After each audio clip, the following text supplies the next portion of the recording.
catch that. But first, the news.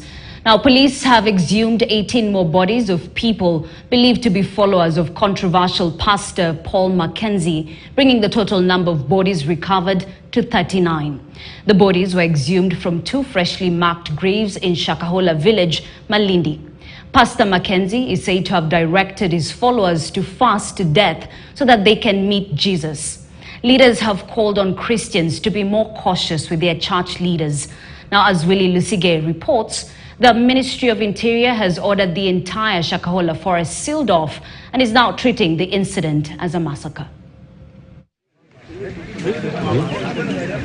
The red soil from freshly dug graves in the unforgiving heat invites you to the horror that has become of Shakahola village in Kilifi County.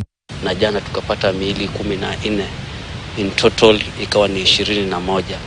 Leo tunaendelea kufukua, lakini hii haijatosha. The latest discovery of 18 more bodies has brought to 39 the number of bodies found since the search began on Friday. Police say the graves contain remains of the members believed to be of the Good News International Church, which is led by controversial Pastor Mackenzie. Kama idadi tunapopata kutoka kwa makaburi yanayochimbuliwa, watoto ni wengi ambao waliathirika. Wengi kati yao wanatolewa ni miili ya watoto. Mackenzie is said to have directed his followers to fast and die so that they can meet Jesus, which led them to starve to death.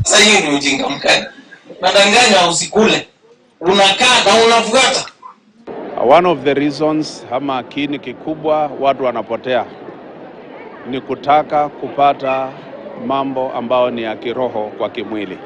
While the country is yet to come to terms with the latest episode of insanity where members of a suspected cult led by Pastor Mackenzie starved themselves and their children to death, leaders across the country have called on the government to formulate laws that will govern religion in the country. Kanisa ilisema inataka kuregulate themselves. It is high time. Kuregulate si kupoteza watu vile tunapoteza.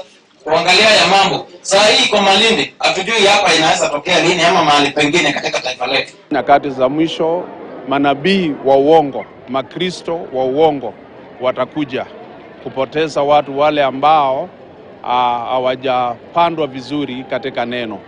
And that is one of the reasons mnaona ya kwamba watu wamekimbilia manabii wa uongo. Religious leaders expressing anger against what happened in Malindi, but warning Kenyans to be more vigilant and question new churches. Issues of controls and restrictions, those can't really help much because issues of religion are, number one, emotive, and number two, very amorphous. So somebody decides to worship as a fly, you can't stop him.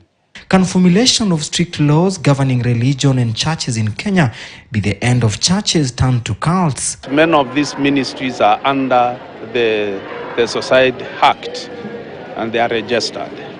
And therefore they have a right to preach. The government should look at it seriously and look at who is the right church and who is in the name of God is making money.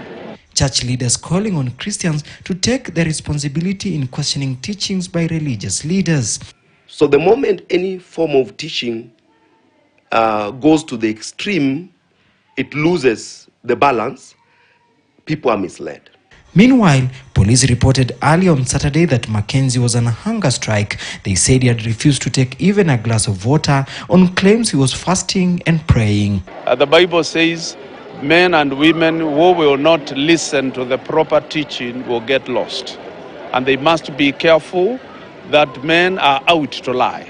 We are working in close cooperation with the DCI and the security agencies to ensure that we leave no stone unturned.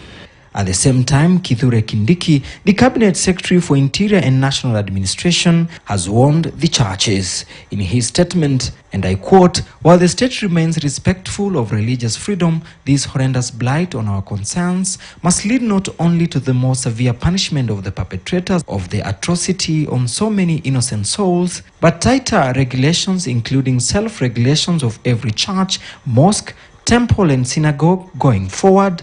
End of quote. Kindiki says while the multi-agency security team is on site doing their best to unearth the truth and prevent further losses of lives, he has directed the regional commissioner for the Coast region together with the regional security team to reinforce the team in Malindi ahead of his visit on Tuesday.